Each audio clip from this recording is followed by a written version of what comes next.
ऐसे संकेत मिलते हैं कि सिपाही विद्रोह की घटना 10 मई 1857 को उत्तर प्रदेश के मेरठ से आरंभ होती है।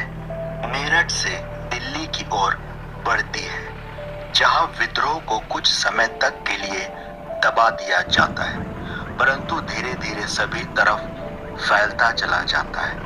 बताया जाता है कि चेन्नई, मुंबई के प्रेसिडेंसी को छोड़कर विद्रोह का प्रकोप पूरे भारत में फैल गया है।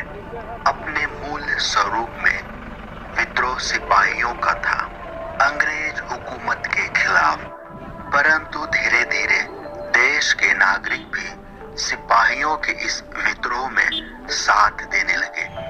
अच्छे दल के लोग, बुरे दल के लोग तथा अन्य विभिन्न किस्म के लोग भी इसमें शामिल होते चले गए। कुल मिलाकर विद्रोह इतनी उग्र थी कि पूरे देश में अनियंत्रित जैसी स्थिति आ गई। विदेशियों पर आक्रमण होने लगे थे, उनकी संपत्ति लूटी जाने लगी। इस आंदोलन के लक्ष्य में न केवल अंग्रेज थे, पर सभी विदेशी शामिल थे।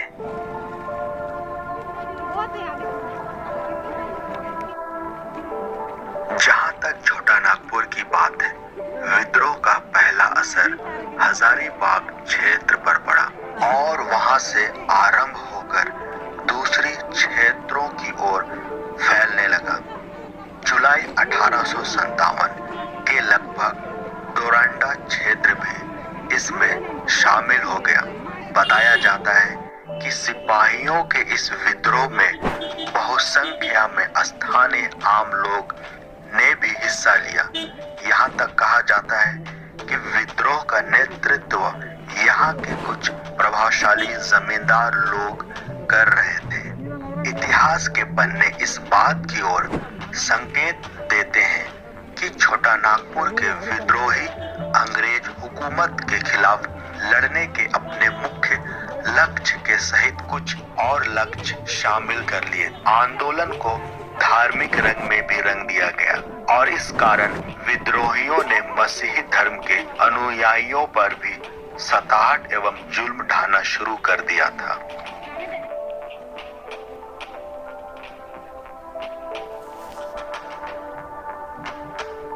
ऐतिहासिक सूत्र बताते हैं कि 1857 के इस घटना तक में रांची और इसके आसपास के कुल 56 गांवों में मसीही मंडली स्थापित हो चुकी थी और इन गांवों में कुल मिलाकर 900 के करीब बपतिस्मा पाए हुए लोग थे, तो करीब 2000 लोग धर्म खोजी थे।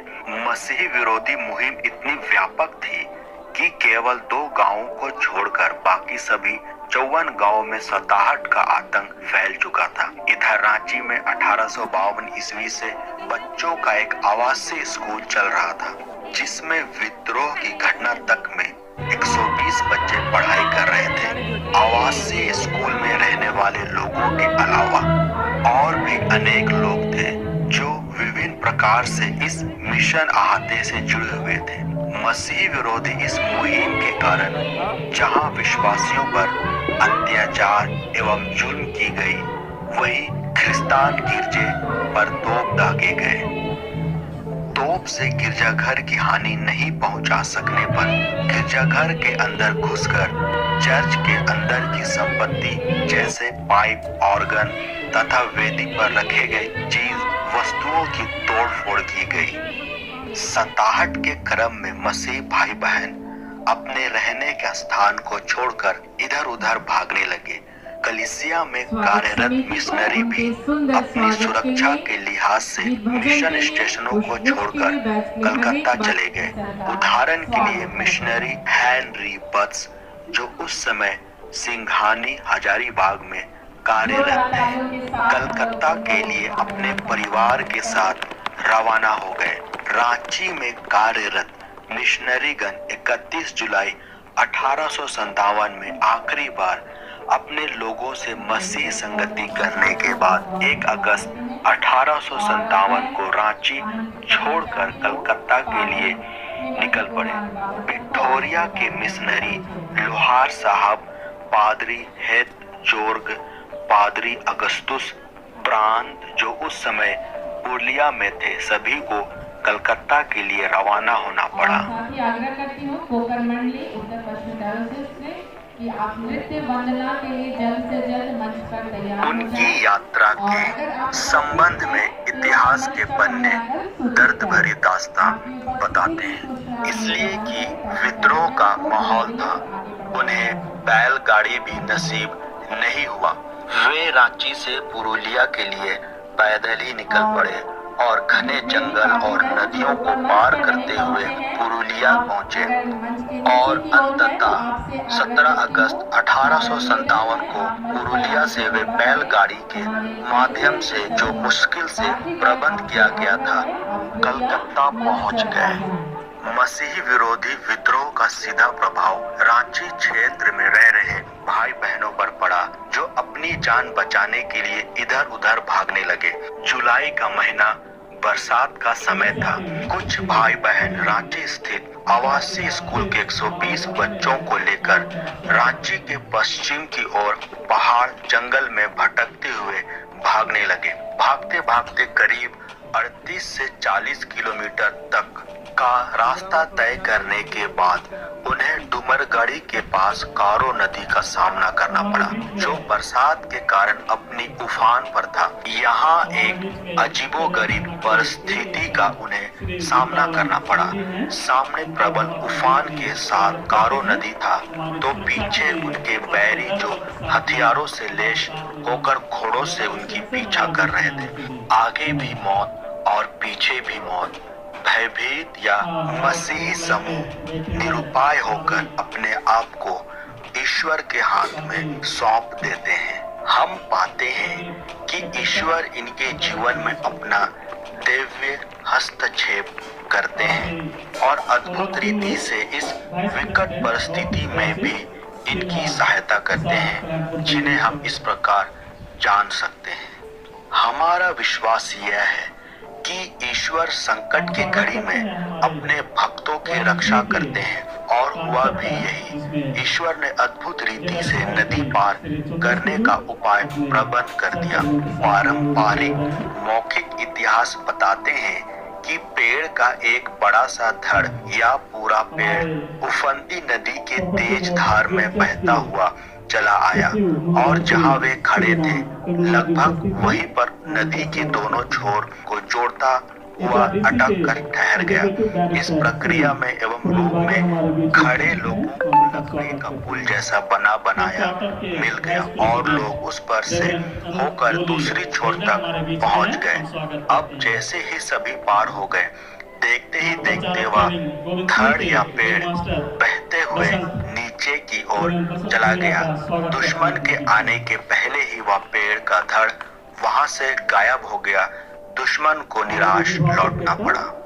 यह घटना हमें इजरायलियों के द्वारा लाल समुद्र को पार किए जाने की घटना याद दिलाती है कि किस तरह मिस्र की गुलामी से छूटकर कनान आने की प्रक्रिया में परमेश्वर ने इजरायली जाति को, जो तब लाल समुद्र एवं फिरौन की सेना के बीच घिरा था, बड़े ही अद्भुत रीति से समुद्र के बीच रास्ता बनाकर पार निकलने में मदद की और फिरौन की सेना के आक्रमण से बचाया।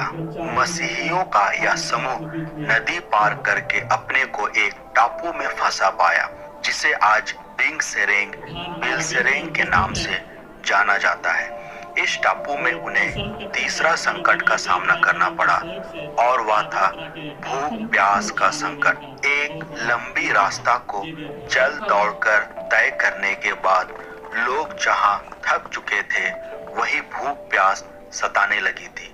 भोजन के अभाव में जंगल का कंदमूल साग पात खाकर रहने लगे थे।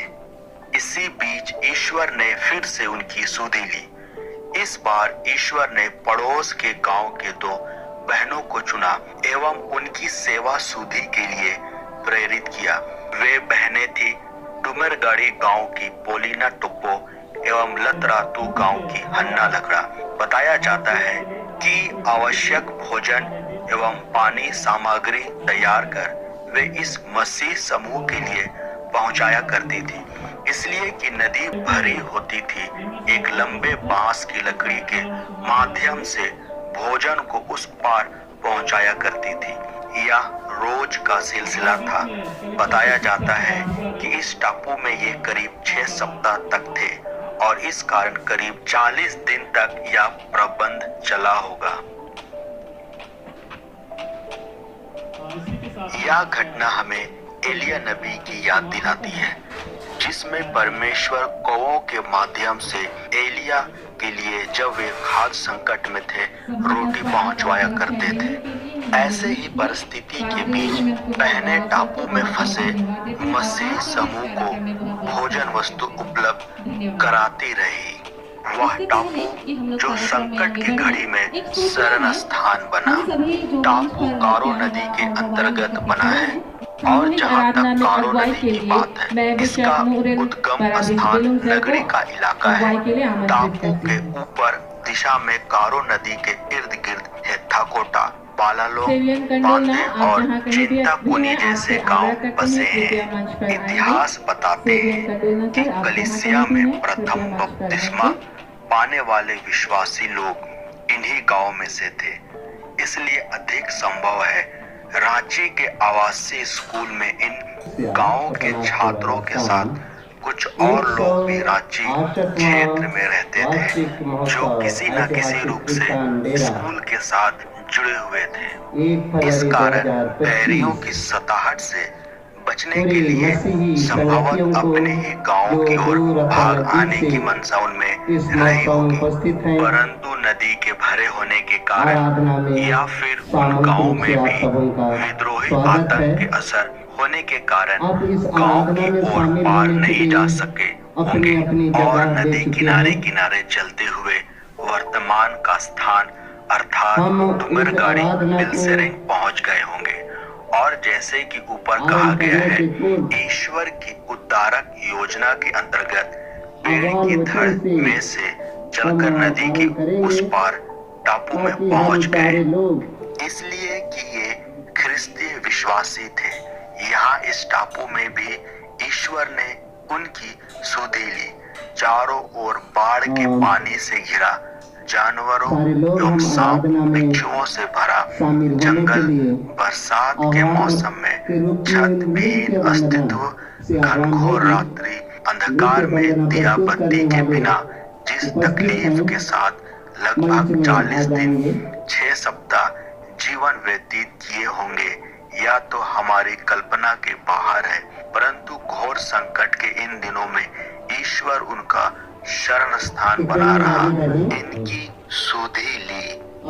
परमेश्वर की दया एवं अनुग्रह को इन्होंने बड़े ही नजदीक से देखा एवं अनुभव किया और संभवतः इस अनुग्रहकारी परमेश्वर की याद में वे पत्थर के वेदी बनाए हो, वह वेदी जो ईश्वर को समर्पित किए गए हो और जहां वे इकट्ठे होकर नित्य ईश्वर की आराधना एवं धन्यवाद कर रहे हो।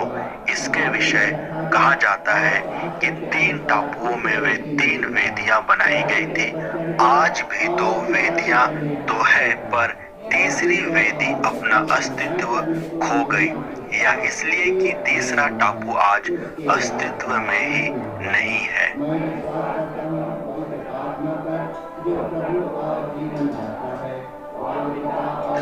बिल सेरिंग का एक भौगोलिक राजनीतिक विशेषता भी है, और यह इसलिए कि इस टापू से 3 अलग क्षेत्र विभाजित होते हैं। बिलसेरिंग के पश्चिमी क्षेत्र को बेलकादी, उत्तरी क्षेत्र को नागपुर तथा पूर्वी क्षेत्र को सोनपुर के रूप में जाना जाता है। वहीं इस संदर्भ में यह भी कहा जाता है कि इस विभाजन में पीछे कबीलाई विशेषता भी जुड़ी है, जिसमें 3 अलग अलग कबीले के लोग 3 अलग क्षेत्रों में कभी बट गए थे और जिनके वंशज आज भी इनमें निवास करते हैं। बेलसेरिक टापू का एक राजनीतिक तथा कानूनी महत्व एवं विशेषता भी है। कहा जाता है कि छोटा नागपुर के भू सर्वे रिपोर्ट में जो संभवतः 1932 में हुई हो, इस टापू का नाम खलिस्तान डेरा के रूप में अंकित है, जो इस टापू को एक राजनीतिक पहचान एवं महत्व प्रदान करता है। साथ ही इसी दृष्टिकोण से यह टापू इस बात की स्पष्ट गवाही, सरकारी गवाही देता है कि इस टापू में कभी खलिस्तान लोग रहा करते थे, और यह सरकारी मान्यता खलिस्तान डेरा की घटना को इस प्रकार से एक ऐतिहासिक घटना के रूप में स्थापित करते हैं। आज की परिस्थिति में यह टापू अपनी एक अलग पहचान बनाता जा रहा है। विगत 6 सालों से पहला समारोह 16-17 फरवरी 2007 को आयोजित किया गया था। डुमरगढ़ी बेलसेरिक में खलिस्तान डेरा महोत्सव मनाया जाता रहा है। इस प्रक्रिया में यह स्थान एक तरह से कहा जाए तो एक पवित्र मसीही तीर्थ स्थान का रूप एवं विशेषता को अपने स्वरूप में समावेश करता जा रहा है। धीरे धीरे इस स्थान में छोटे मोटे निर्माण करके एवं परिवर्तन लाकर एक तीर्थ स्थान के रूप में विकसित किया जा रहा है। इस प्रकार से 156 साल पुरानी घटना के प्रति यह एक जीवित साक्षी के रूप में दुनिया के सामने प्रस्तुत